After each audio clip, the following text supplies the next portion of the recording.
Fogadják szeretettel a színpadon Hornung Ágnest, családokért felelős államtitkárt.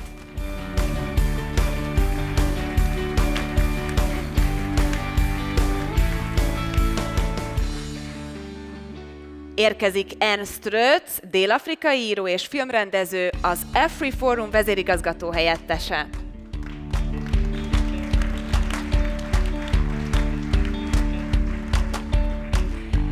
És végül, de nem utolsó sorban, Koskovics Zoltán, az Alapjogokért Központ geopolitikai elemzője, a beszélgetés moderátora.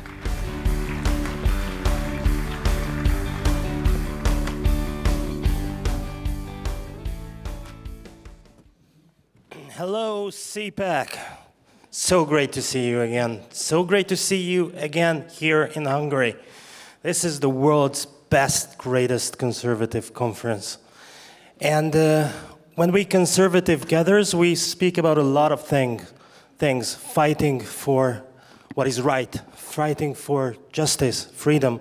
But ultimately, all of us who have families, kids, we know that in the end, we fight for a better world for our children to grow up in. And this is what this panel is going to be about, the family. One thing we are doing here at CPACHungary is trying to showcase some important Hungarian success stories. Our family policies have been adapted in many countries. I would like to ask you, Agnes, how would you describe the core principles that underlie Hungary's family policies?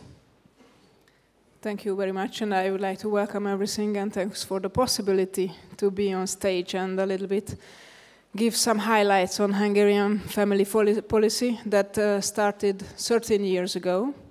And basically it has two main fundamental elements. One, that we called the family policy turnaround. This is the change of mindset. We would like to emphasize to the nation that family is the basic. And everything grows from the families. So we have to strengthen the families. And the second element of the family policy, of course, the measures. During these 13 years, we introduced more than 30 measures helping the families in the whole life path, starting from babies, youngsters, young parents, elder people. So these more than 30 elements of the Hungarian family policy measures cover the whole life path, and three main pillars it has. One is that we would like every desired child to be born. This is the most important. Second one, we would like to give financial stability to the families. And the third one, we would like to give freedom of choice to the families to enable them to be at home with the kids if they would like to, or they can go back to the labor force if they would like to. I think, in very brief, this is the magic. Thank you, that's excellent. Ernst, it's not always that we welcome a prominent leader of civil society from Africa. And I would like to ask you to talk about the state of the family in South Africa, because I've heard that among several problems, unfortunately, the disintegration of the traditional family also arises. Yes, thank you very much, and thank you for welcoming us in your city, and thank you also for giving the Afrikaner community, or the Boers as we are also known, representation at this platform. South Africa, as you would know, was the focus of the world's attention in the 80s and the early 90s. And then the story is that we have achieved this miracle in the transition that have happened after the Berlin Wall, the fall of the Berlin Wall, and ever since, it seems the world has stopped paying attention to South Africa. And an interesting thing is that where the fall of the Berlin Wall, and I'll bring this to families now, but where the fall of the Berlin Wall signaled a communism being discredited in much of the world, in South Africa, it signaled the advent of communism or socialism. And so South Africa is very relevant, and we believe that the world will be focusing on South Africa more in the years to follow for two reasons. The one is the failing or the failure of South Africa, which is measurable on every conceivable measure. And then also, which says to us that the ideas that underpinned this new South Africa seem to have been wrong. And the other reason why it's very significant is the communities such as ours and some others who are still able to flourish in these hostile circumstances where we are being discriminated against. And the reason why we do this, or the reason why we are able to do this, is through strong institutions and strong families. And to get to your question, South Africa has a very big problem in terms of family structure and healthy families. I read a recent news report in one of the main outlets in South Africa, which said, here's the title, the heading to this news report is, only 25% of children are part of a nuclear family, and it's not a bad thing. So South Africa has, but the thing is, South Africa is diverse. We have many different communities. Some communities, such as ours, have very strong family structures, and we believe this is the reason why we are successful.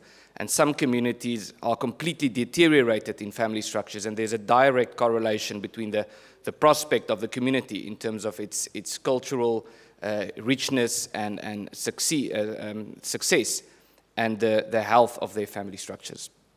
Thank you. We started in Europe, moved on to Africa. Now let's travel to Asia. Jaiba, or Mr. CPAC, Japan. The Japanese traditional family has an almost legendary status, including in European or Western culture. Books have been written about this. What is the current state of the family, the traditional family in Japan? はい、日本はいわゆる第二次世界大戦の前までは本当に結構田舎を中心に、大家族ですね、いわゆる夫婦と子供という世帯だけでなくって、おじいちゃんおばあちゃんと一緒に住んで子育てをそのおじいちゃんおばあちゃんが手伝うというスタイルで、子供をどんどん増やしていくというのが非常に伝統的な家族のスタイルだったんですが、特に戦後経済の復興とともに、ご主人にあたる人たちがですね、結構会社員サラリーマンのスタイルでいろんなところで仕事をどんどん転々としながら転勤していくために、家族の構成というのもおのずといわゆる夫婦とそれから子供だけというスタイルで行ったり、さらにはお母さんを残して旦那さんだけが単身赴任で出かけるというようなスタイルにどんどんなっていったために、家族の数というものがおのずと減りました。したがっておじいちゃんおばあちゃん一緒に子育てをしていたような世帯であれば5人6人と子どもたちはいたんですけれども、本当に今では多くて2人、出生率が日本ではだいたい世帯あたり 1.9 人2人を切っちゃってるんですけれども、そのように少子化にもつながるような加速的に良くない方向に進んでいるというのが日本の現状です。Thank you. The following questions I would like to ask to all of you and let you discuss the matter as raised. I think I am well old enough to remember a time when protecting kids and supporting families was not a left versus right issue. Socialists, conservatives, liberals agreed at least in one thing, that family is an entirely valuable human institution that produces or gives the best chance for children to grow up into healthy, happy, prosperous adults. What went wrong? Why do we suddenly have to fight these fights with the left? Well, thank you. If I can start, I think I would say part of the problem, if the question is what went wrong, I would say the answer is a very long answer, and there are many things that went wrong. But I think one of the most important aspects thereof is the world has become too consumed by ideology. And I don't think, and it's also, I think, a lesson for the conservative movement and something that we ought to take to heart, that our struggle, to use that term currently, should not be one of choosing which ideology is best. Because at its core, an ideology is a theory that seeks to tell us how the world ought to be constructed. And so our choice should rather be one between ideology on the one hand and a recognition of reality and human nature on the other hand. And as we know, families are if we talk about human nature and nature, then families is the very core of human nature, that as Aristotle has said, and all these ancient Greeks and these ancient philosophers, and many through the ages have said, that we are by definition family creatures. We are given our identity by our families, but we have, especially since the Enlightenment, and a lot of good things came out of the Enlightenment, but since the Enlightenment, the world has become consumed by pursuit of different ideologies.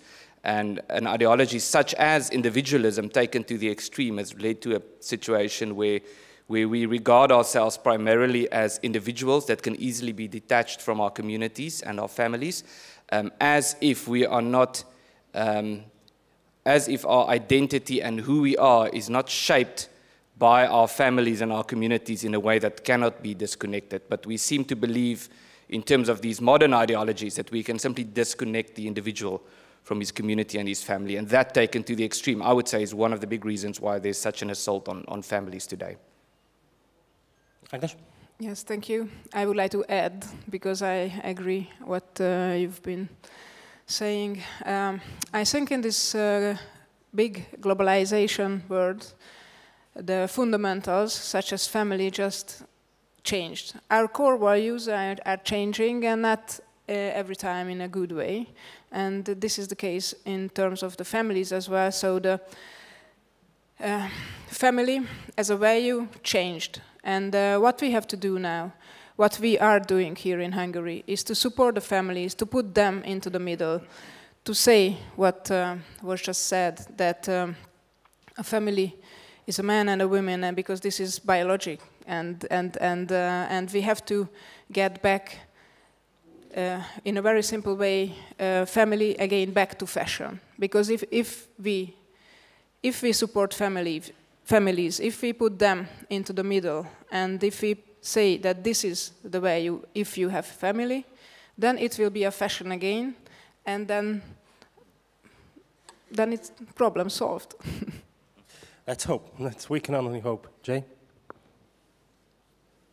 はい。やっぱり私も思うのはですね、今南アフリカの方がこの4、50年で変わってきたっておっしゃってましたけれども、確かにこうなんか国連が主体となったウーマンリブの流れで、何かこう女性と男性家族の間を分断するような動きというのが日本でもバーッと入り始めてきた気が非常にしています。けれども我々日本人というのは実はもともとそんなものが入ってこなくても家族ですごくうまくいっていたんですね。要は男性は女性を尊重し、女性は男性を尊重し、非常にいい形というのがずっと伝統的に言っていたものが、特にこの4、50年の流れでなぜか分断というふうになってきたのが非常に問題だと思っています。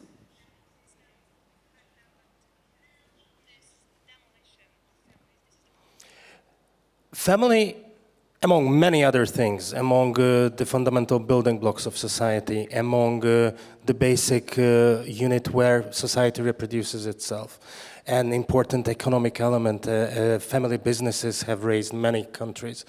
Among all those things, it's also an expression of the human will to live, the human struggle against everything that is dark.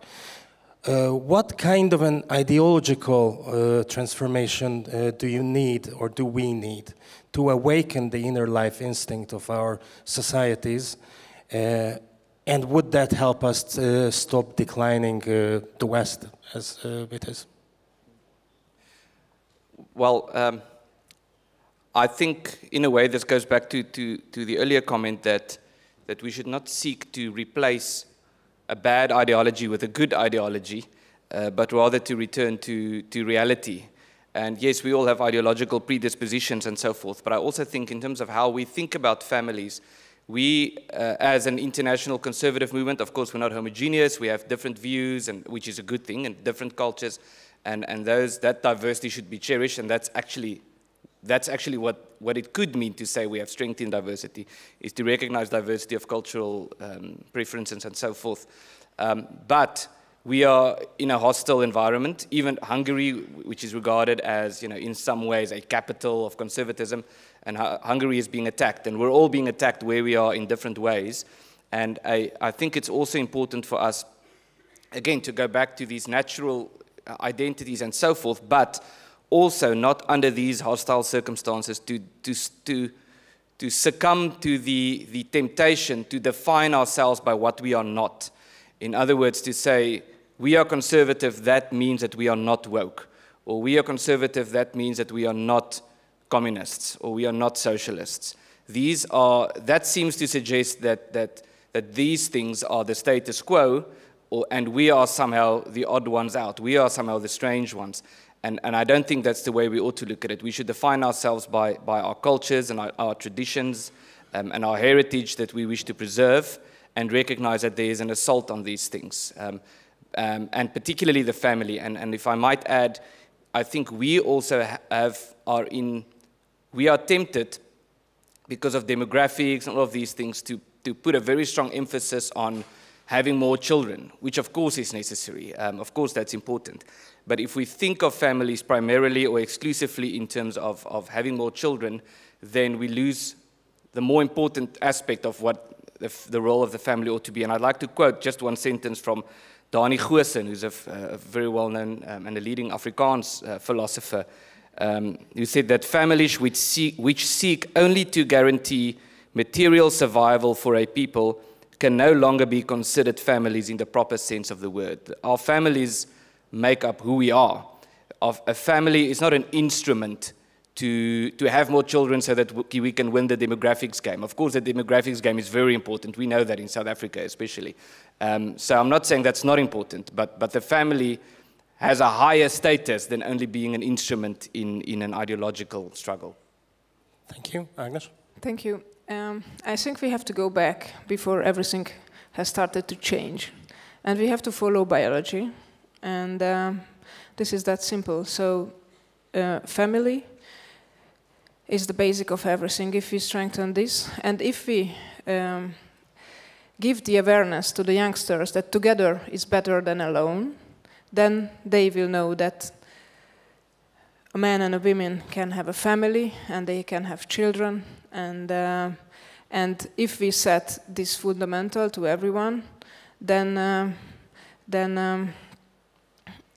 we change the mindset. And I think this is we have to change it back to what it were before.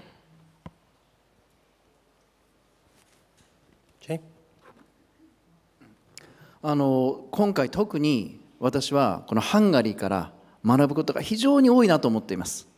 やっぱりこの家族を守るとか男性女性のしっかりとしたこの性別の素晴らしさ、さっき家族が本当はファッショナブルなんだっていうことをあなたおっしゃってましたけれども、やっぱりそれを本気で実現しようとする政治家が今日本には少なすぎる。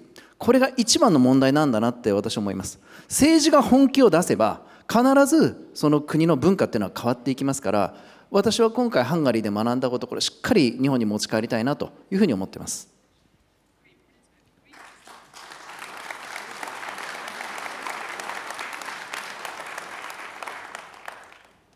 Thank you. We could talk about this for another 20 minutes and another 2 conferences, I suppose, but our time is slowly ending. Never got to half of the questions that I wanted to ask. Nevertheless, in this final 2 minutes, I would like each of you to express your deepest, most important message that you would like to convey to CPAC and through CPAC to the world of conservatives that is out there. Ernst? Thank you. That's a good question. I think that the most important lesson we have learned as Afrikaners or Boers in South Africa under current circumstances is the importance of building institutions that are, as we say, state-proof. In other words, that if the government turns against you, that they don't take your institutions with it.